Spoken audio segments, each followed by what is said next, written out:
We got another day of NBA action. And with FanDuel, every night is a watch party. So it's time for your FanDuel crew to make their bets. So, what's the move tonight, gang? You know that new customers who bet $5 get $200 back in bonus bets if you win. Woo-hoo, we're heating up, fam. Bet all the stars with all your friends and make every moment more only on FanDuel. New customers bet $5, get $200 back in bonus bets if you win. Make every moment more with FanDuel. It goes down in the DM. It go down in the DM. 21 plus and present in Iowa. First online real money wager only. $10 first deposit required. Bonus issued is non-withdrawable bonus bets that expire 7 days after receipt. See full terms at FanDuel.com/sportsbook. Gambling problem? Call 1-800-BETS-OFF.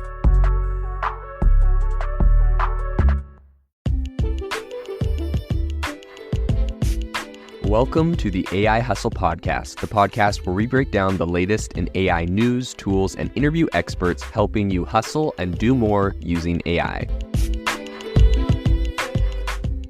If you've been following the podcast for a while, you'll know that over the last 6 months, I've been working on a stealth AI startup. Of the hundreds of projects I've covered, this is the one that I believe has the greatest potential. So today I'm excited to announce AIBox. AIBox is a no-code AI app building platform paired with the App Store for AI that lets you monetize your AI tools. The platform lets you build apps by linking together AI models like ChatGPT, Midjourney, and 11 Labs. Eventually will integrate with software like Gmail, Trello, and Salesforce, so you can use AI to automate every function in your organization. To get notified when we launch and be one of the first to build on the platform, you can join the waitlist at aibox.ai. The link is in the show notes. We are currently raising a seed round of funding. If you're an investor that is focused on disruptive tech, I'd love to tell you more about the platform. You can reach out to me at jaden@aibox.ai. I'll leave that email in the show notes. The first thing I want to talk about is that there is a tiny island called Tiny Anguilla, and this island is a small Caribbean island, and it is profiting massively from everything we're seeing in AI today, and that is because of the internet domain ending in .ai.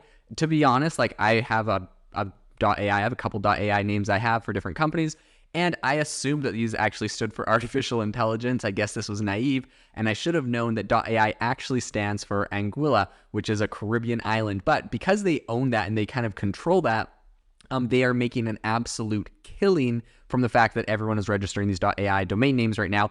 And since ChatGPT's launch, the developer that is managing the country's domains estimates that revenue is going to hit around $30 million this year, which, let's be honest, is a massive boost for a tiny Caribbean island, especially because pretty much the island is resilient or relies on tourism for their entire economy. That's just kind of a fun fact for you today. The second thing I want to bring up is the fact that Baidu, which is a big tech giant in China, they have officially released their ChatGPT rival. We talked about this earlier in the year. They have something called ErnieBot, but they've officially released this to the public, and this has sent the company's stock absolutely surging. So the move comes on the heels of Wendy's announcement that that China is going to start approving its first AI models, and a lot of people are very excited and hyped about what ErnieBot's going to do. And it's allegedly it's like a better AI model for Chinese. It's like killing OpenAI there. It's left to be seen. We're going to have to look as this thing is finally now going to be launched to the public. The third piece of news that I wanted to bring to you today is the fact that IBM and Salesforce have teamed up on AI. So they are joining forces to bring AI tools and consulting to their mutual customers. The companies announced on Thursday, IBM is going to provide consulting to help clients integrate and adopt the wealth of Salesforce AI technologies, including Sales GPT, Service GPT, Salesforce Einstein, Slack GPT, and Marketing GPT. In case you didn't know, Salesforce owns Slack. So this is absolutely a big move. These are two very big companies, and seeing them join up, I think is a big play. Obviously, Salesforce has went pretty hard on developing a bunch of these models here. And these are all great tools. IBM doing a lot of consulting is going to start pushing that forward.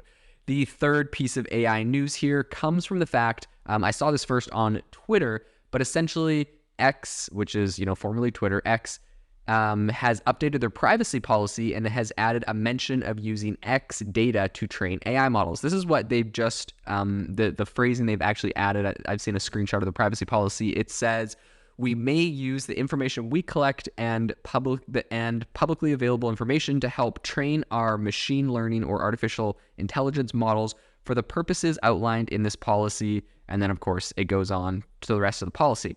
Now, what's interesting is very quickly after this was tweeted out, Elon Musk actually commented on the tweet and said, just public data, not DMs or anything private. So this is very interesting. This has obviously been confirmed. It's kind of interesting because, you know, usually there's like a press room or whatever, a press team at a different company that you could like reach out for comment. But in this case, it's like you tweet about it. Elon Musk just immediately responds to all the news stories about his companies. It's kind of funny. And actually with Twitter, for a while, when you would send a press request to Twitter, they would just respond back with a poop emoji. They have now updated that. And I believe if you send a press request, it just says, we'll get back to you soon, which I don't think they will. But I'm assuming the new CEO thought that'd be a little bit more professional.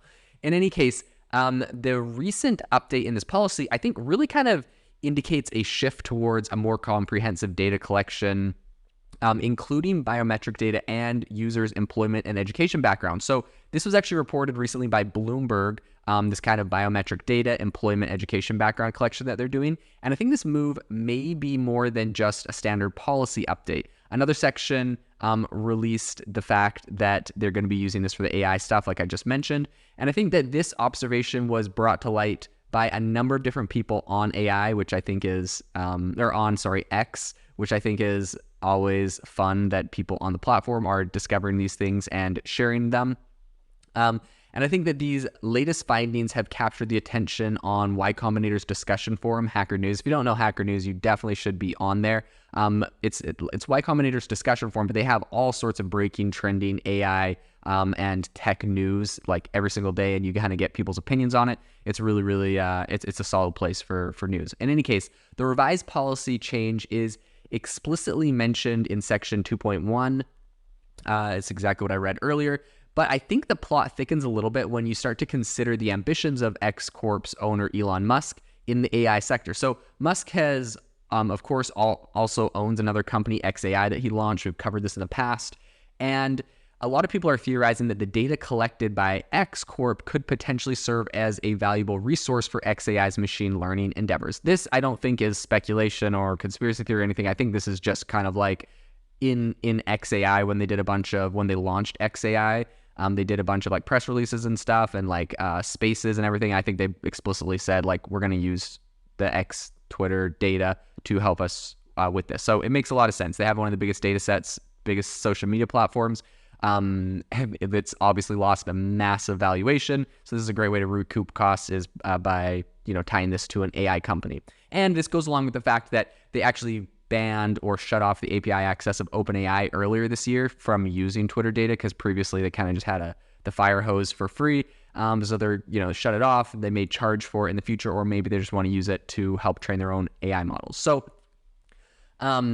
Musk has earlier indicated that X is going to train its AI models using public tweets. He even criticized tech giants for using Twitter data for training and went as far as threatening Microsoft with a lawsuit over alleged illegal use of Twitter data. Additionally, Musk also filed legal actions against unidentified entities for data scraping. So this is likely aimed at collecting data for training advanced AI models. He didn't say like who these entities were, and I don't think he singled out Microsoft in this. A lot of people were speculating on which companies this might be, but apparently like massive amounts of people or massive amounts of data was getting scraped really rapidly from Twitter, and they had to take a bunch of steps. A bunch of things broke in the process where they were trying to shut it down pretty much. But I think this really goes to show the importance for a lot of these big platforms and companies in really protecting their data and keeping it, out of the hands of what is going to be their competitors now or future competitors in the future. So I think in alignment with a lot of these developments, the XAI homepage says that although it operates as a separate entity from X Corp, it aims to, quote, work closely with X or Twitter, Tesla, and other companies to make progress towards our mission. So Elon Musk obviously took X Corp's platform. He went on Twitter, X, whatever, to confirm these policy changes. And I think it's interesting, right? He said that he's only going to be using public data and not your direct messages or private user info for the actual data training. So that is good. I'm sure a lot of people will criticize it. I'm sure that it's going to also be beneficial to his companies. So it's going to be interesting to see what continues happening with this story. If you are looking for an innovative and creative community of people using ChatGPT, you need to join our ChatGPT creators community. I'll drop a link in the description to this podcast. We'd love to see you there, where we share tips and tricks of what is working in ChatGPT. It's a lot easier than a podcast, as you can see screenshots, you can share and comment on things that are currently working. So if this sounds interesting to you, check out the link in the comment. We'd love to have you in the community. Thanks for tuning in to the AI Hustle podcast. If you could do us a massive favor, we would really, really appreciate it if you could leave us a review wherever you get your podcasts. This helps people find the podcast. It helps people know this is a good place to go. And we would really, really appreciate it, as it helps us continue to bring on incredible guests and share incredible content for you to listen to.